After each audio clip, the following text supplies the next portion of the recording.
Hi friends, welcome back to my channel. இன்னைக்கு நம்ம ஒரு ஈஸியான ஹெல்த்தியான ஸ்வீட் ரெசிபி தான் பார்க்க போகிறோம்.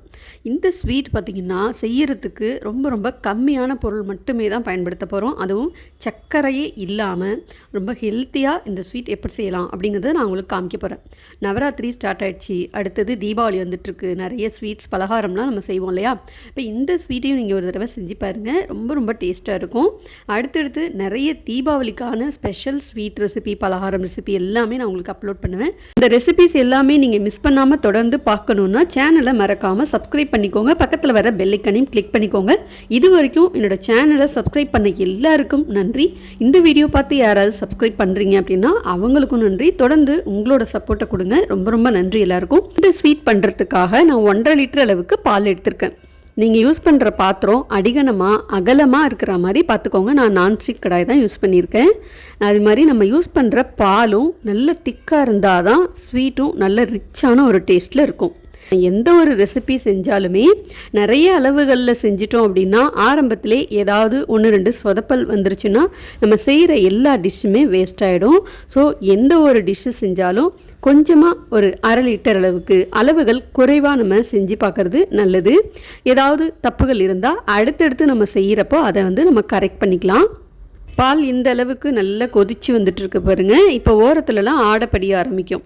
இந்த ஆடையெல்லாம் எடுத்து விட்டுகிட்டே இருக்கணும். ஒரு 5 நிமிஷத்துக்கு ஒருக்க நல்லா இந்த மாதிரி கொதித்து வந்துகிட்டே இருக்கும்போது ஆடையெல்லாம் எடுத்து விட்டுட்டே இருக்கணும். இல்லைன்னா ஆடையெல்லாம் பார்த்திங்கன்னா ஓரத்தில் உள்ள அந்த சூடுபட்டு அடி பிடிச்சிரும். பால் நல்லா சுண்டி வரட்டும். சிம்மில் வச்சுட்டு நம்ம வேறு ஏதாவது வேலை பார்த்தோம்னா இந்த டிஷ்ஷு பூரா எல்லாமே வேஸ்ட் ஆகிடும். அடியில் அடி பிடிக்க ஆரம்பிச்சிரும். ஸோ கைவிடாமல் கிளறிக்கிட்டே இருக்கணும். பால் நல்லா சுண்டி வரணும். இது பார்த்திங்கன்னா கரெக்டாக எனக்கு சுண்டி வரத்துக்கு ஒரு 25 நிமிஷம் ஆச்சு. இந்த ஸ்வீட் பண்ணுறதுக்கு நம்ம ரொம்ப பொறுமையாக பண்ணால் மட்டும்தான் ஸ்வீட் நல்லா டேஸ்ட்டாக வரும். ஸோ கவனமாக பண்ணுங்கள்.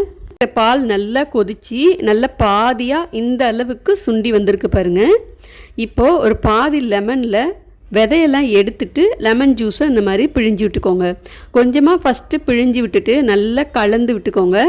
திரிகிற மாதிரி இல்லை அப்படின்னா மறுபடியும் கொஞ்சம் ஒரு 2-3 ட்ராப்ஸ் லெமன் ஜூஸை விட்டுட்டு இந்த மாதிரி நல்லா கிளறி விட்டுட்டே இருந்தீங்கன்னா பால் கொஞ்சமாக திரிய ஆரம்பிக்கும். பால் திரிஞ்ச மாதிரி இருக்கிற இந்த டெக்ஸ்சர் தான் இந்த ஸ்வீட்டோட டேஸ்ட்டே. ஸோ இந்த மாதிரி லேசாக திரிஞ்ச மாதிரி ஒரு டெக்ஸ்சர் வர்றப்ப நல்லா கிளறி விட்டுட்டே இருங்க. இப்போவும் நல்லா தண்ணியாக தான் இருக்கு இல்லையா?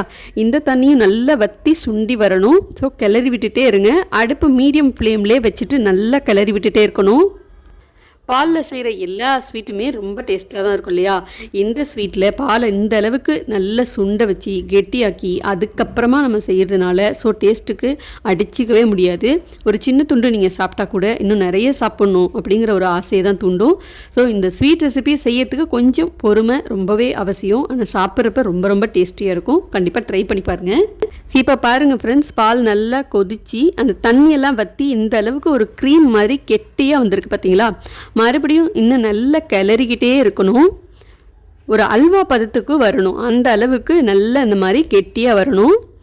பால் திரிஞ்சதுக்கப்புறம் இந்த கன்சிஸ்டன்சி வரத்துக்கு எனக்கு கிட்டத்தட்ட ஒரு 30-35 நிமிஷம் ஆச்சு. இப்போ கொஞ்சம் வாசனைக்கு ஏலக்காய் தூள் சேர்த்துக்கோங்க. இனிப்புக்கு நீங்கள் வெள்ளை சர்க்கரை அப்படி இல்லைன்னா நாட்டு சர்க்கரை, வெல்லம் இதில் எது வேணாலும் பயன்படுத்திக்கலாம். நான் 1.5 லிட்டர் அளவுக்கு பால் எடுத்திருந்தேன் இல்லையா? அதில் 1/4 அளவுக்கு தான் நான் சர்க்கரை யூஸ் பண்ணியிருக்கேன். ஒரு 150 கிராம் அளவுக்கு இருக்கும். நீங்கள் அதிகமாக இனிப்பு சாப்பிடுவீங்க அப்படின்னா அதுக்கு தகுந்த மாதிரி கூட்டவோ குறைக்கவோ செஞ்சுக்கலாம். ஒரு பிஞ்ச் அளவுக்கு சால்ட்டும் சேர்த்துட்டு மறுபடியும் இது நல்லா கலந்துக்கணும்.